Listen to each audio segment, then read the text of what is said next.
Bien, vamos enseguida a otro tema que es un tema relevante, el hecho de que estemos muy metidos en los muchos problemas nacionales que tenemos, muchos problemas en México, pero en lo internacional, Bolivia, ¿qué está pasando? ¿Qué sucede en estos momentos? Y para ello está justamente para platicar con nosotros y para darnos información, Valeria Duarte, a quien saludo con gusto. Valeria, buenas tardes. Hola Valeria. Julio, ¿cómo estás? Buenas tardes. Gracias, Valeria, gracias por estar aquí. Valeria, ¿cómo está la situación política, social allá en Bolivia? ¿Qué está sucediendo para la gente de nuestro programa que no tenga la información oportuna o puntual? ¿Qué nos dices? ¿Qué nos reportas desde allá, Valeria?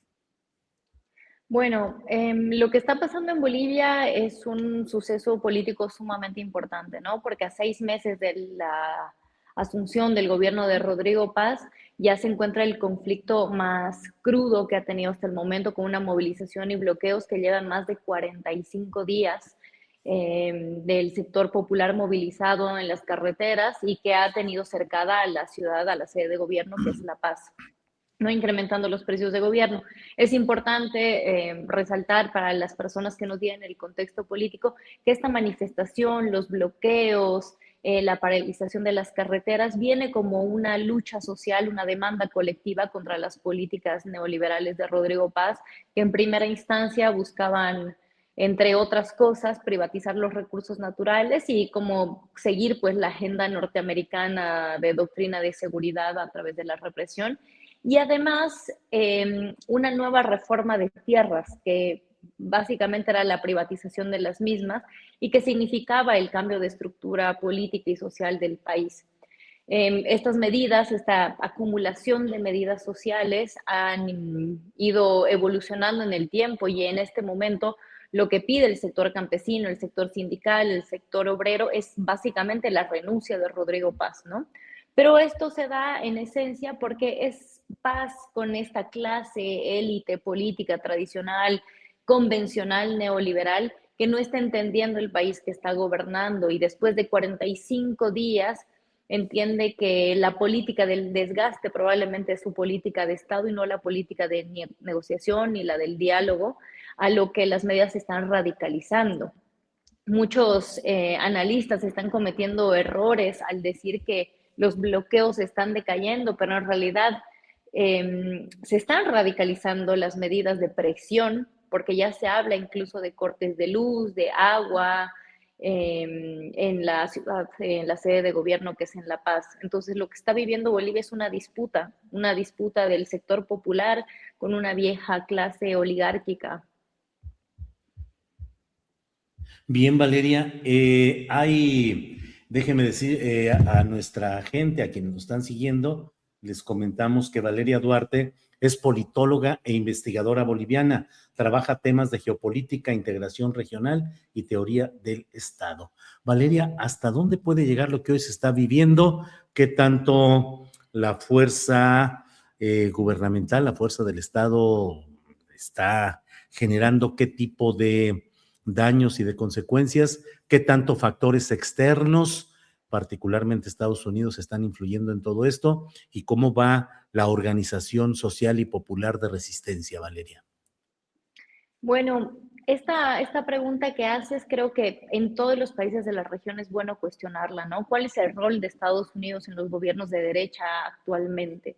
Bolivia, quien hubiera pensado, se ha convertido en un tema de Estado de Estados Unidos, de su política internacional, porque van más de 5 comunicados, 6 comunicados que hablan de la situación de Bolivia y que además logran posicionar la narrativa del narcoterrorismo como quienes están en las movilizaciones sociales, en el bloque popular y demás, que básicamente es una receta que ya conocemos con la estigmatización y la criminalización de la protesta. Entonces, Rodrigo Paz, siguiendo esta receta y siguiendo eh, pues el mandato de Estados Unidos, se siente bastante apoyado, ¿no? Pero la política exterior no es la misma que la política interior, no solo en Bolivia, sino en todos los países de la región, a lo que el sector movilizado ha demostrado que no va a retroceder en las luchas ganadas que ha dejado la consolidación del Estado plurinacional, ¿no? Que básicamente es la representación. En este momento, más allá de disputar la izquierda o la derecha, se está disputando la identidad. Y creo que tanto el gobierno como las organizaciones sociales han aprendido, digamos, de todos estos años a volver a disputar la política. Por una parte, el gobierno de Rodrigo Paz, que ha dado golpes muy duros y que prácticamente está gobernando con un estado de sitio de facto, porque todavía no lo ha decretado, pero ha generado como una psicosis colectiva de qué iba a pasar, sacar a los militares a las calles, pero sí lo ha hecho, solo que no hay un decreto, no hay una legislación en este momento, pero sí está dando golpes duros y precisos, que ha aprendido que si saca los tanques a las calles, en realidad la movilización se acrecenta y probablemente triunfe una revolución colectiva, ¿no? Y por otro lado está la movilización del sector popular, que ha tenido como bandera de lucha desde hace muchos años la política del bloqueo, que significa tomar la sede de gobierno, cercarla, dejar que los caminos se cierren, y eso nos lleva a una época precolombina, básicamente, preindependentista de los movimientos independentistas indígenas, donde lideraba Tupac Katari, que justamente tiene el gran cerco a la ciudad de La Paz, ¿no?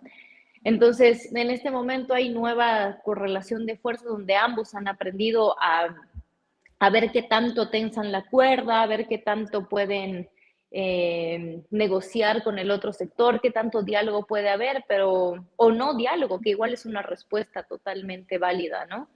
Y bueno, por lo pronto, lo que se ve a futuro es que la clase élite, que es aliada, digamos, del gobierno de Rodrigo Paz, que es con quien cogobierna, está pidiendo que haya un estado de excepción, que saquen los militares a las calles, que haya medidas de presión mucho más duras, coercitivas, pues, ¿no? Y por otro lado, el gobierno de Rodrigo Paz, que está perdiendo apoyo tanto de ese sector como de la base popular, y la base popular que está radicalizando las medidas.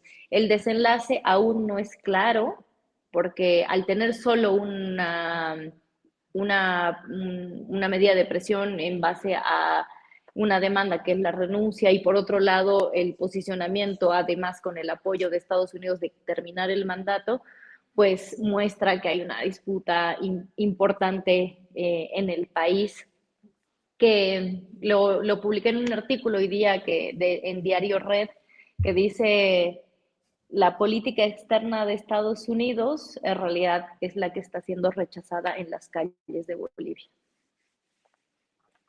Valeria, en todo este contexto que estamos viendo, ¿cómo va la solidaridad internacional de movimientos progresistas? No sé si es una percepción equivocada la mía de que no, cada quien está luchando en su propio terreno, en sus propias circunstancias, sin mucha correlación y a veces incluso sin entender en otras latitudes el impacto de lo que se está viviendo, en este caso en un lugar como Bolivia.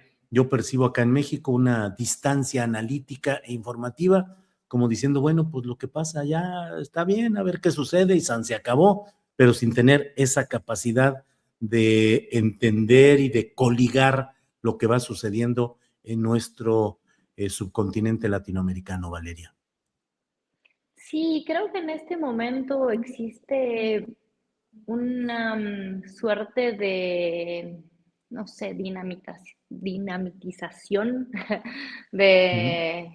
de la política regional, ¿no? Como tú bien mencionabas, cada uno de los países, sobre todo en Sudamérica, están batallando sus propias luchas, que nos recuerda mucho a los 90, pero incluso yo iría un poco más atrás, porque esta política de doctrina de seguridad en base al terrorismo de Estado que estamos viviendo en el sur del continente se parece un poco más a la época de las dictaduras. Y la represión está siendo muy dura en cada uno de los países. Entonces, creo que no hemos tenido la capacidad desde la organización social, colectiva, desde el mismo análisis, de hacer una comparación de casos en tiempo real sobre lo que está sucediendo, ¿no? Chile, Argentina, Ecuador, Bolivia, la misma Colombia, están mostrando eso. Y México también no se queda atrás, ¿no? Con las constantes amenazas de intervención política por parte de Estados Unidos.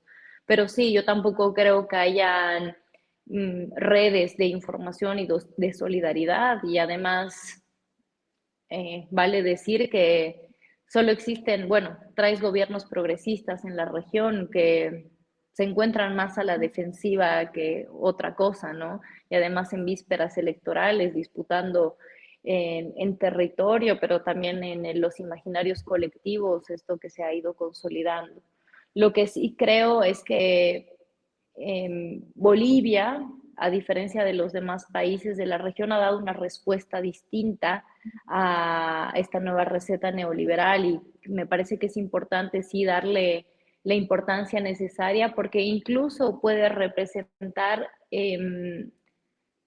una nueva lectura, y probablemente se esté abriendo un nuevo ciclo de política regional, y Bolivia puede ser el inicio, así como en el 2019 representó la apertura a ver que los militares no habían quedado tan fuera, digamos, de la toma de decisiones con el golpe de Estado y la toma del poder, y en este momento que las organizaciones sociales han vuelto a tomar las calles y que están dispuestas a no retroceder en los derechos logrados, pero también en la representación y la autodeterminación que se ha consolidado con el proceso de cambio y con el Estado plurinacional. Bien, Valeria. Pues muchas gracias por esta oportunidad de asomarnos a lo que sucede a Bolivia y tratar de tener contexto, enseñanzas, aprendizaje, todo lo necesario y sobre todo comunicación e información de lo que está sucediendo allá, Valeria. A reserva de lo que desees agregar, muchas gracias por estar aquí, Valeria. No, muchas gracias a ti, Julio, y bueno, a estar pendientes. Esta es una movilización que no va a parar. En realidad hay que darle la importancia necesaria. Ah, y para agregar esto, que sí es algo que debería levantar las alertas a nivel internacional, el día de ayer fue una comisión de derechos humanos, una misión de observadores Mm, desde Argentina a Bolivia, y fueron echados del país básicamente porque supuestamente no tenían permisos de ingreso. Estamos hablando de una misión de observadores de derechos humanos que iban a ir a investigar todas las represiones que han habido en el gobierno de Rodrigo Paz hasta el momento, los asesinatos que ya suman una decena, pero también las detenciones extrajudiciales de líderes sindicales, pero además de personas de manera aleatoria que estaban grabando en la calle o que estaban en una tiendita y que la policía identificaba como presuntas personas que estaban en la movilización, que de todas formas, si estuviesen en la movilización, no tendrían por qué ser arrestadas si no existe ningún delito, ¿no? La movilización es un derecho, pero en este momento estamos viendo una burocracia autoritaria que se está consolidando en Bolivia, que ni siquiera deja que haya misiones observadoras para atestiguar lo que está sucediendo en el país. bien, pues Valeria, gracias y seguimos en contacto. Gracias por esta ocasión. Buenas tardes. Gracias, Julio. Buenas tardes. Hasta luego. Gracias.